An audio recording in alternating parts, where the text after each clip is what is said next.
So hello guys, welcome back to JK SSB study centre. आज के MCQ series Indian polity से related है। JK SSB के upcoming exams होने वाले हैं, उनके लिए ये इम्पॉर्टेंट है। जो भी एग्ज़ाम होने वाला है जेके एसएसबी में 2024 में इस साल। सो मैं भी देखना चाहता हूँ आपको कितने क्वेश्चंस आते हैं इसमें, इस सीरीज़ में। वीडियो को ज़रूर लाइक कीजिएगा और शेयर भी करना। अगर आप चैनल पर नए हो, चैनल को सब्सक्राइब कर लीजिएगा अगर आपको ये कंटेंट अच्छा लगा। तो क्वेश्चन नंबर 1 से हम आज स्टार्ट करते हैं। पार्ट वाइज इसको हम सॉल्व करेंगे क्वेश्चन नंबर 25 तक आज। The largest committee of parliament of India is. Option है आपके पास। करेक्ट ऑप्शन है option number B, estimates committee. Estimates committee is the largest committee of parliament of India. Notice भी रखे हैं मैंने आपके लिए, एडिशनल नोटिस, ताकि आपको एग्जाम में काम आए। आप स्क्रीनशॉट भी ले सकते हैं नोटिस का। The Estimators Committee, constituted for the first time in 1950, is the largest committee of the parliament. It has a total of 30 members. कितने members हैं? टोटल 30 members हैं। और सभी जो ये members हैं ये सभी लोकसभा से हैं। कमिटी ऑन पब्लिक अंडरटेकिंग्स, इसके मेंबर्स 22 है टोटल, 15 लोकसभा से और 7 राज्यसभा से, elected by the two houses. Estimates committee के बारे में हमने बात की गाइस, ये elected by the Lok Sabha only, आप याद रखना। पब्लिक अकाउंट्स कमिटी मेंबर्स इसके हैं 22, इसके भी 15 लोकसभा से और 7 राज्यसभा से, elected by the two houses. आप स्क्रीनशॉट ले सकते हैं। एडिशनल पॉइंट्स में आपके लिए रखता हूँ हर किसी एमसीक्यू सीरीज में guys. Question number 2, the time gap between two sessions of the parliament should not exceed. Guys अगर आपको किसी क्वेश्चन का आंसर आता है तो आप कमेंट में आंसर दे सकते हैं, इससे आपको रिवीजन भी होगा। क्वेश्चन नंबर 2 का करेक्ट ऑप्शन है option number B, 6 months. The time gap between two sessions of the parliament should not exceed 6 months. Remember this guys. Note है आपके लिए, the maximum interval between two consecutive sessions of parliament is 6 months. According to the constitution of India, president is bound to summon each house at such intervals that the maximum time gap between two sessions is 6 months. Hence the parliament is required to meet twice a year. In general, the sessions are as follows. कौन कौन से sessions होते हैं? Budget session फरवरी to मई, monsoon session जुलाई to सितंबर, winter session नवंबर टू दिसंबर। Question number 3, national development council is a constitutional body, statutory body, legal body और an apex body for decision making and deliberations on development matters. Answer दे दीजिए question number 3 का। Guys question number 3 का correct option है option number D, an apex body for decision making and deliberations on development matters. Note रखा है मैंने आपके लिए यहाँ पे।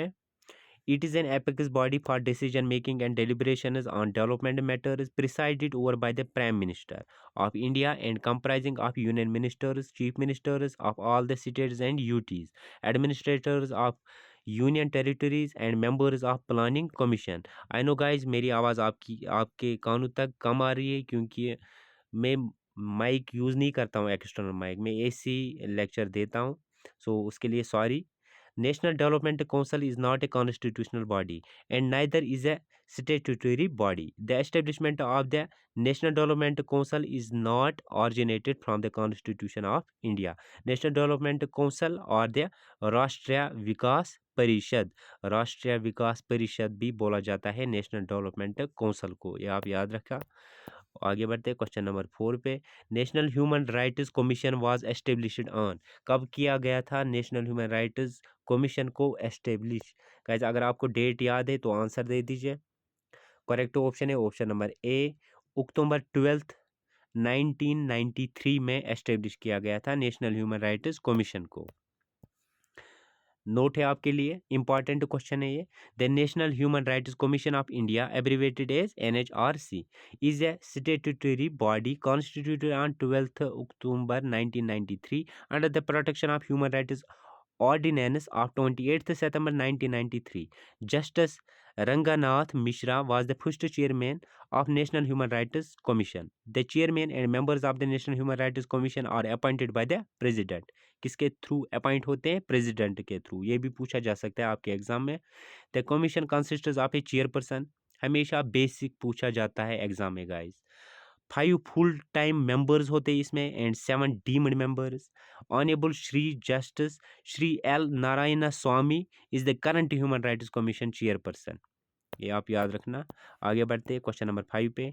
Which language declared as the first classical language by the Indian government. कौन सी लैंग्वेज डिक्लेयर की गई as the first classical language by the Indian government?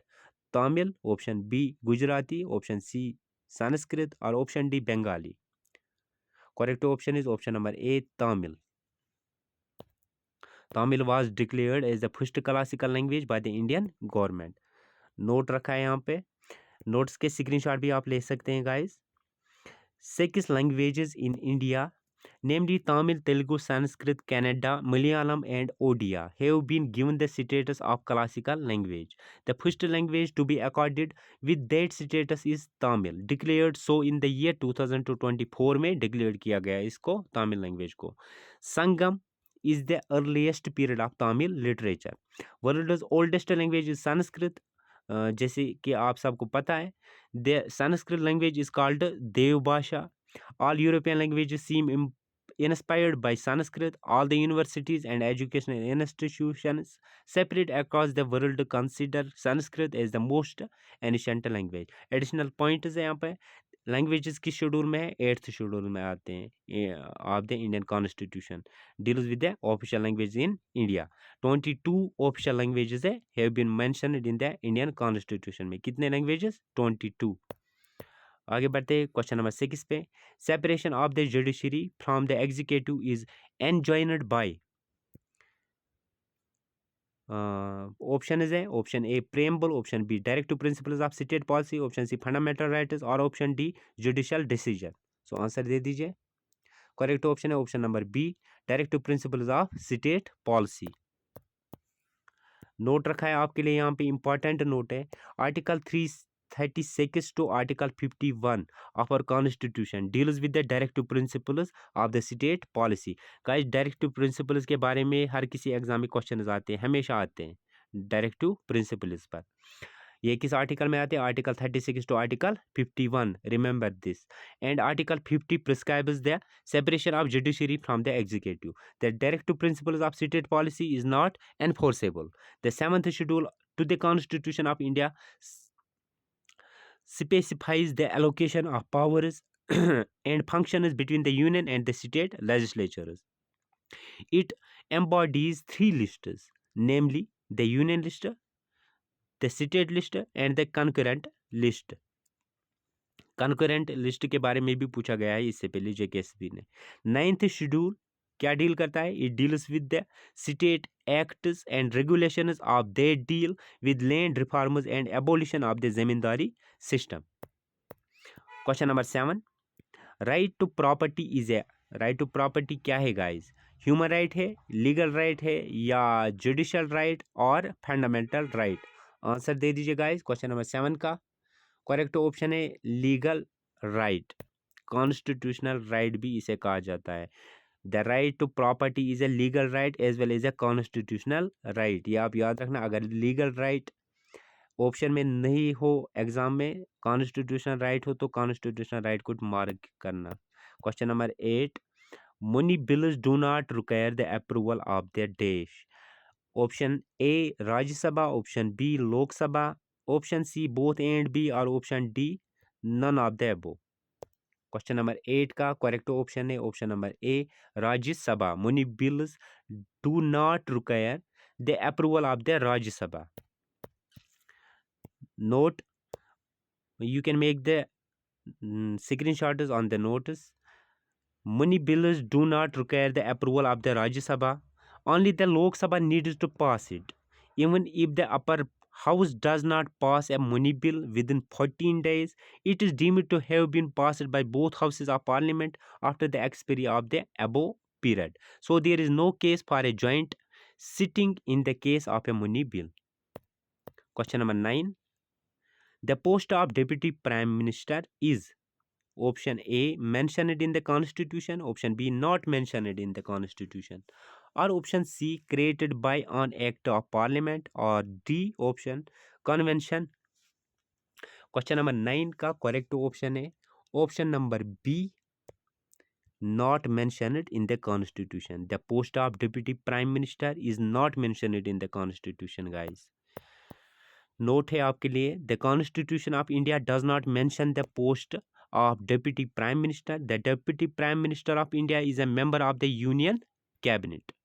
The Deputy Prime Minister of India is a member of the Union Cabinet in the Government of India. Not technically a constitutional office, it seldom carries any specific powers. Question number 10. The term budget is used in the Constitution. The term budget is used in the Constitution. Option A 4 times, option B frequently used, option C 3 times, option D not used. So answer कीजिए guys. Question number 10 का correct option is not used. Note, the term annual financial statement is used in the Constitution. The term annual financial statement is used. Budget is nowhere mentioned in the Constitution. ये line आप याद रखना guys. Article 112 deals with the annual financial statement. Article 112 deal करता है with the annual financial statement के साथ. Budget is a statement covering estimated expenditure and receipts for the government of India in a financial year. Article 112 इस साल आ सकता है, इसके बारे में question. Question number 11. The President of India cannot reject the bill. Option A money bill, option B financial bill, option C constitutional amendment bill, और option D bill is selected to fundamental rights. Guess कीजिए question number 11 का answer guys. Correct option है option number C constitutional amendment bill. The president of India can not reject the constitutional amendment bill. बाकी money bill financial bill ये bills ये reject कर सकते हैं president of India. Constitutional amendment bill reject नहीं कर सकते. इसके बारे में मैंने नोट रखा है आपके लिए.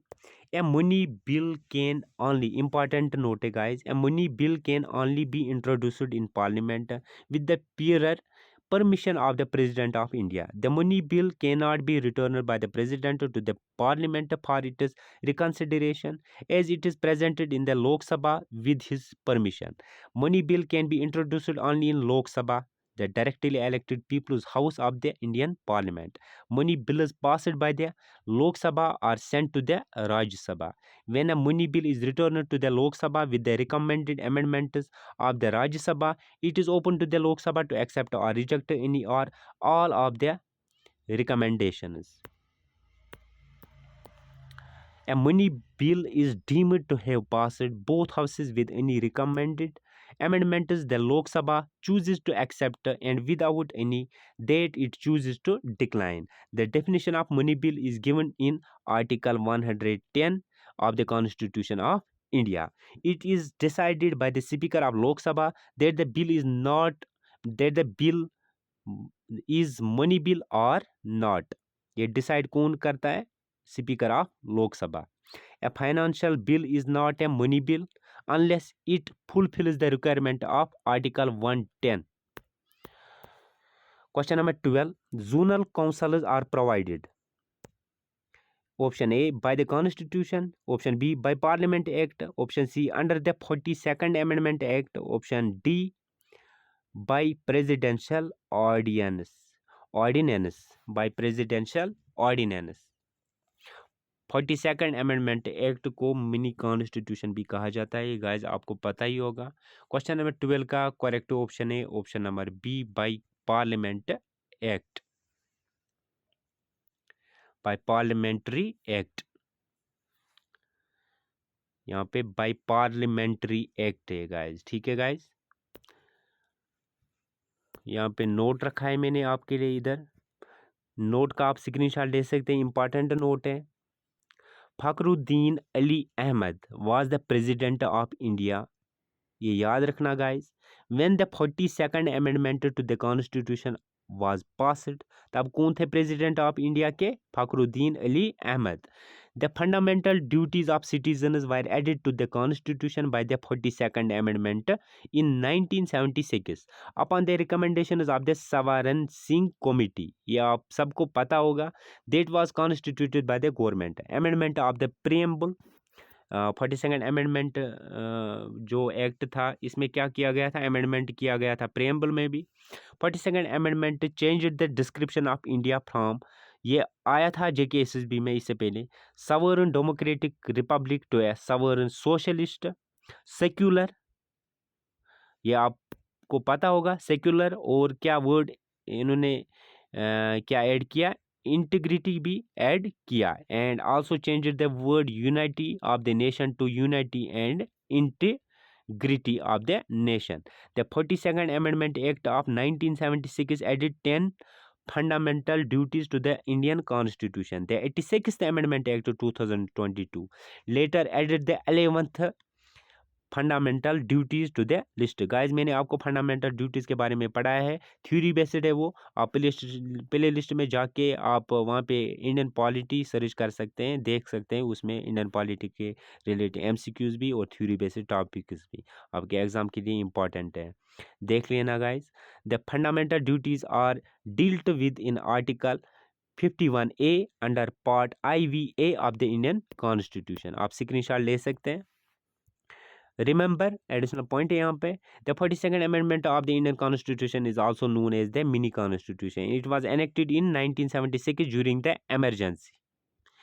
It was one of the most significant amendments to the Constitution. The government enacted the 44th Amendment Act in 1978 to reverse some modifications made under the 42 Amendment Act of 1976. It was passed to ensure that everyone has the same right to choose their type of government. This line is important, guys. Question number 13. The Election Commission does not hold elections for. Option है आपके पास, आपके सामने। Question number 13 का correct option है option number C, local bodies is the correct option. Question number 14. Right to privacy comes under which article? So right to privacy किस article में आती है गाइस? आंसर दे दीजिए कमेंट में। करेक्ट ऑप्शन है ऑप्शन नंबर B, आर्टिकल 21 में right to privacy आती है। So question number 15. Freedom of press comes under which article? Freedom of press किस आर्टिकल में आता है? करेक्ट ऑप्शन है ऑप्शन नंबर B, आर्टिकल 19 में फ्रीडम ऑफ प्रेस आता है। Question number 16. Who among the following presides over the House of People under Article 94? Options दिए गए आपके सामने। करेक्ट ऑप्शन है option number A, speaker. Question number 17. The leader of the House of Council of States is a, correct option is option number A, is a minister of a cabinet rank. Question number 18. The president may appoint all the following except, किसको नहीं कर सकता है appoint? So guys answer दे दीजिए। Correct option है option number D, Rajya Sabha chairman. बाकी सबको अपॉइंट कर सकता है president. Question number 19. In which of the following does the subject of cooperative societies all?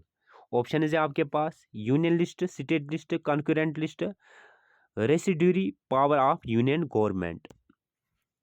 19 का करेक्ट ऑप्शन है option number C, concurrent list.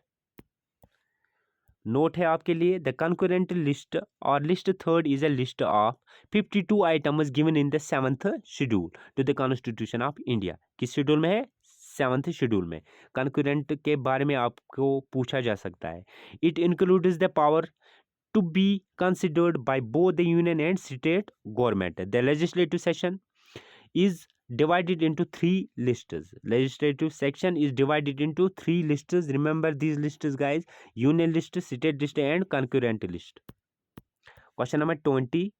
Which article of Indian Constitution prescribes Hindi in Devanagari script as the official language of the union? Important question है, guys.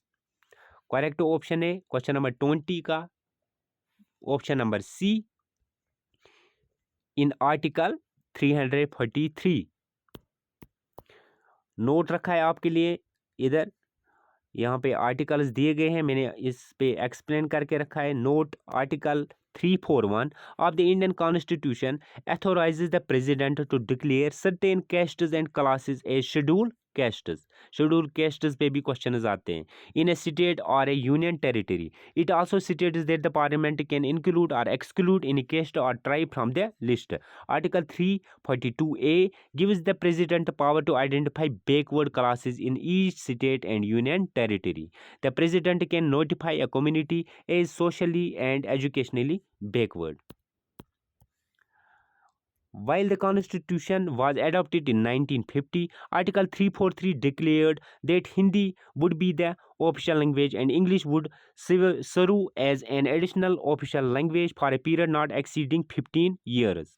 Article 344 defines a set of 14 regional languages which were represented in the Official Language Commission. Article 346 Constitution of India 1950 provided that if two or more states agree that the Hindi language should be the official language for communication between such states, that language may be used for such communication. You can take the screenshot of the note. Question number 21. The Constitution of India can be amended under which article? Option A, Article 361. Option B, Article 368. Option C, Article 268. Option D, Article 261. Correct option is option number B, Article 368. नोट है आपके लिए article 361। According to article 361 of the constitution of India, a criminal proceeding cannot be instituted in a court against the governor during his term of office. ये आप याद रखना guys, criminal proceeding नहीं हो सकती है अगेंस्ट गवर्नर जब वो टर्म हो ऑफिस में, जब इसकी ड्यूरेशन हो ऑफिस में, जब वो काम कर रहा हो। Article 368, an amendment of the Constitution can be initiated only by the introduction of a bill for the purpose in either House of Parliament, Lok Sabha and Rajya Sabha, and not in the state legislatures. Article 268 permitted the union government to impose certain taxes such as stamp duties, which would be collected by and assigned to the states. For union territories, the taxes would be collected by the union government. Screenshot ले लीजिए guys. Article 261 deals with public acts, records and judicial proceedings. It has the following provisions. कौन कौन से?